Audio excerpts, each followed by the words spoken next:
माजी राज्यमंत्री विनायकराव पाटील यांनी उपमुख्यमंत्री एकनाथराव शिंदे यांच्या नेतृत्वाखाली मुंबई येथे अखेर धनुष्यबाण हाती घेतलेला आहे आणि अहमदपूरमध्ये परतल्यानंतर शेकडो कार्यकर्त्यांकडून त्यांच्यावर फुलांची उधळण होत आहे।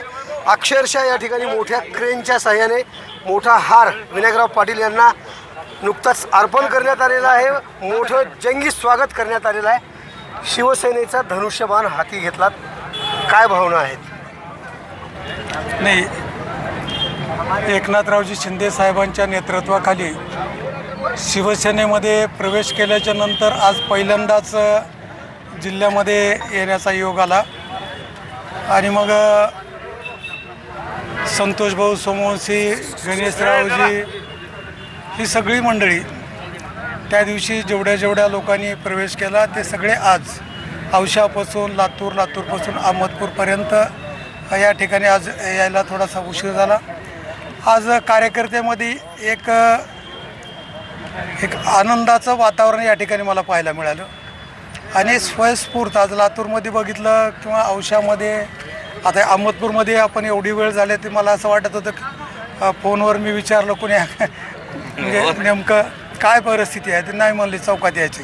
हीच परिस्थिती आज जिल्ह्यामध्ये सगळीकडे पाहायला मिळते आणि निश्चितपणे ज्या काही लोकांच्या भावना आहेत, जे काही कार्यकर्त्यांच्या या ठिकाणी आज मानसिकता बनलेली आहे, त्या दृष्टिकोनातून भविष्यामध्ये शिवसेनेला एक चांगलं वातावरण या जिल्ह्यामध्ये निर्माण होईल अशा पद्धतीचं या ठिकाणी कार्य सगळ्यांच्या हातून घडेल अशी अपेक्षा आहे। सध्याच्या परिस्थितीला कोणत्याही निवडणुका नाहीत, परंतु आता तुम्ही अचानक मध्येच शिवसेनेमध्ये जाण्याचा निर्णय घेतला आहे, त्यामागील काय कारण आहे? कसं आहे, निवडणुका डोळ्यासमोर ठेवून किंवा आता निवडणूक लढवायची आहे म्हणून कुण्या पक्षात गेल्यापेक्षा त्या पक्षामध्ये जाऊन त्या पक्षाचं वातावरण निर्माण करणं, आपणसुद्धा त्या विचारामध्ये समरस होणं, ह्याला कालावधी या ठिकाणी लागू शकतो आहे आणि म्हणून आम्हाला असं वाटतं आहे की आता योग्य वेळ आहे। शेतकऱ्यांना जसं मशागत करावी लागते आणि पुन्हा पेरणी करावी लागते,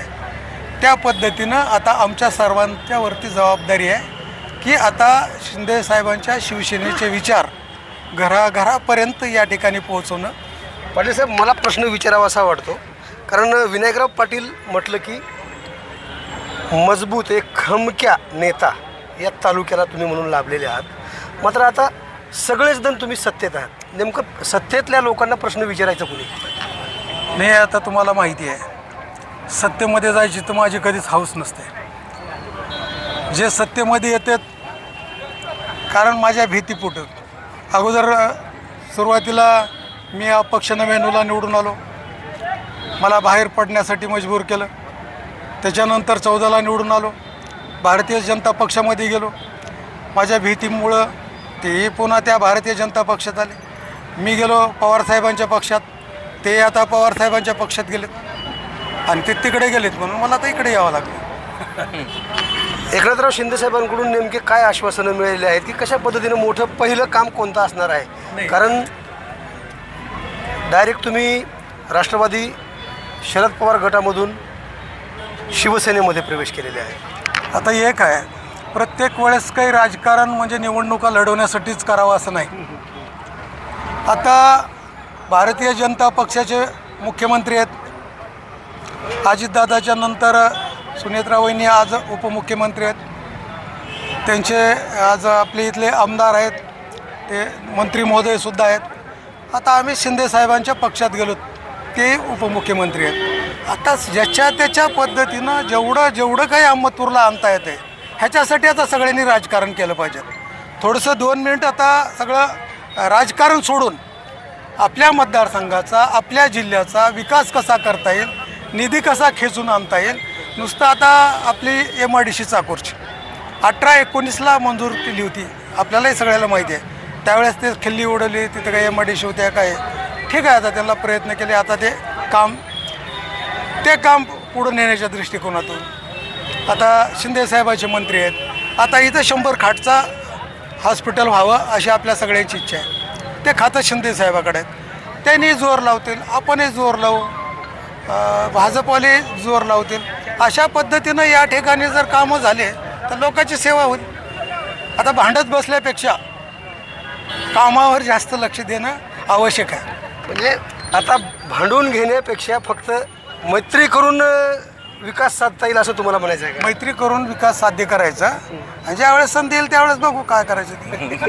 तुम्ही म्हटल्याप्रमाणे शेकडो कार्यकर्त्यांमध्ये आनंदाचं उत्साहाचं वातावरण आहे. संतोष भाऊ सोमवंशी असतील किंवा इतर कार्यकर्ते आहेत. काय भावना आहेत? आज मोठा जल्लोष केलेला आहे तुम्ही. माजी मंत्री विनायकराव पाटील यांनी स्वतः धनुष्यबाण हाती घेतलेला आहे. या महाराष्ट्रामध्ये एक विजन घेऊन चालणारा नेता जर कोण असेल सध्याच्या परिस्थितीत तर त्यांचं नाव आहे एकनाथरावजी शिंदेसाहेब. एकनाथराव शिंदेसाहेबाचे विचार, जनसामान्य लोकांसाठी करायचं काम, महिला लाडक्या बहिणीसाठी केलेलं काम, ह्या सर्व गोष्टीचा विचार करून विनायकरावजी पाटील साहेब असतील, मी असेल, माझ्यासोबत गणेशराव गोमसाळे असतील, आम्ही जे प्रवेश केला हे या भागातील जनतेचे सर्वसामान्य लोकांचे प्रश्न सोडवण्यासाठी आणि या लोकाला न्याय देण्यासाठी आम्ही शिंदेसाहेबासोबत जाण्याचा निर्णय घेतला. समोर या सर, समोर या. तुमच्या भावना सांगा. विनायकराव पाटलांसोबत तुम्ही सुद्धा आहात. मोठा जल्लोष या ठिकाणी होत आहे. पाठीमागे बघताय क्रेनच्या सहाय्याने विनायकराव पाटलांचा सत्कार करण्यात आला. आणि अपेक्षा काय आहेत? कसं आहे आशादायी वातावरण? नेमका उत्साह कसा आहे? काम करण्यासाठी, विकास कामं करण्यासाठी आपल्याला निश्चित सत्तेसोबत राहावं लागतं. सर्वसामान्याचे प्रश्न मांडताना जो आपण सत्तेच्या बाहेर राहिलो तर जे कार्यकर्ते आपले डिपेंड असतात त्या कार्यकर्त्याला न्याय कसं देणार, विकासाला न्याय कसं देणार, त्याच अनुषंगाने आम्ही माननीय विनायकरावजी पाटील साहेब यांच्यासोबत, मी लातूरचा एक कार्यकर्ता, सर्वसामान्य कार्यकर्ता आहे, त्यांच्या निमित्तानं त्यांच्या नेतृत्वाखाली आम्ही मुंबई येथे एकनाथजी शिंदे साहेबांच्या उपस्थितीत प्रवेश केला. आणि आम्हाला अपेक्षा आहे सर्वसामान्य कुटुंबातून विनायकराव साहेब जी अपक्ष पहिले आमदार झाले तर आज शिंदेसाहेबांची ताकद भेटल्यानंतर निश्चित लातूरला महानगरपालिका असेल, जिल्हा परिषद असेल, पंचायत समिती असेल आणि नगरपंचायत असेल, या सगळ्या लातूर जिल्ह्याच्या ताब्यात माननीय विनायकरावजी पाटील यांच्या नेतृत्वाखाली पुन्हा एकदा खिचून आणण्याची ताकद ती साहेबांमध्ये आहे. त्यांच्यासोबत आम्ही काम करून त्यांचे जी काय इथून पुढचे निर्णय असतील त्या निर्णयासोबत राहून लातूर जिल्हा पुन्हा एकनाथजी शिंदेसाहेब भगव्याखाली आणि शिवसेनेच्या निमित्ताने आम्ही साहेबाच्या निमित्ताने ताब्यात आणू. अहमदपूर शहरातले इथं माजी नगरसेवकसुद्धा आहेत. मुन्नाबाई समोर या सर, इथे. हां, नुकतीच नगर परिषदेची निवडणूक पार पडली, परंतु तुम्ही महायुतीसोबत गेला नाहीत आणि आता मात्र विनायकराव पाटलांसोबत आहेत. आता पुढच्या काय रणनीती आहेत? पुढची रणनीती याची आहे आमची की आम्ही साहेबाला वारंवार जाऊन प्रयत्न केला. साहेब, जे जनता शिल्लक आहे, आपले कार्यकर्ते, त्यांच्यासाठी काही ना काहीतरी उद्योग करायसाठी आपण रनिंग सत्तेमध्ये जावं लागतं आहे आपल्याला.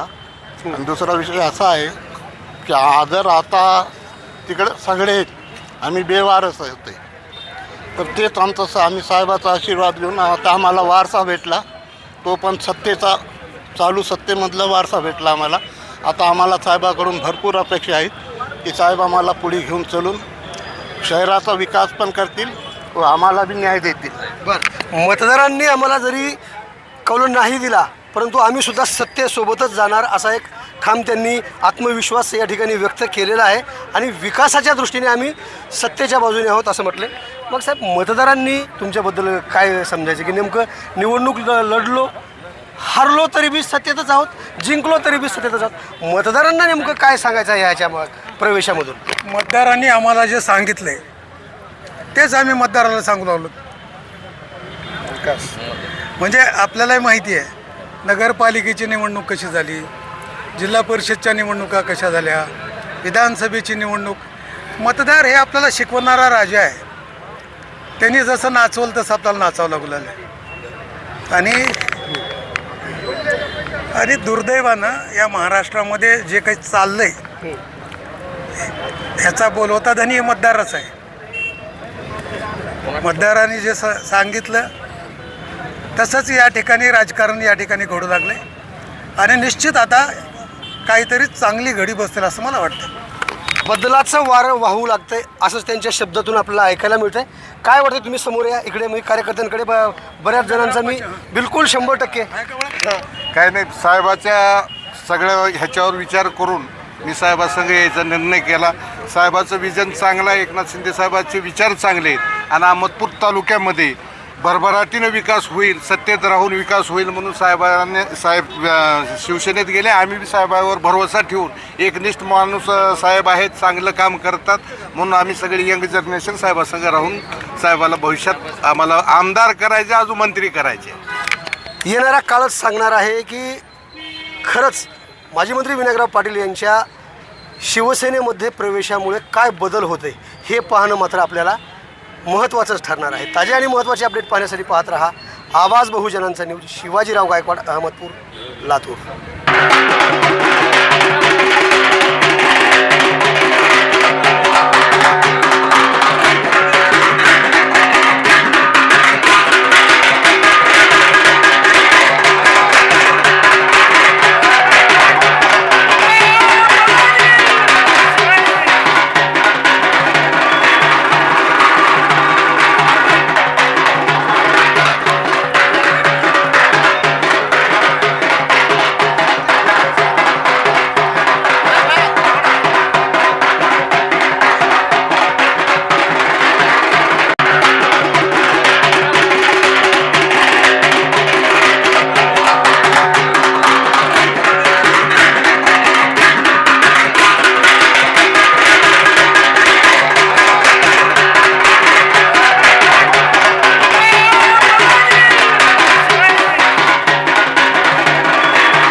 आवाज बहुजनांचा.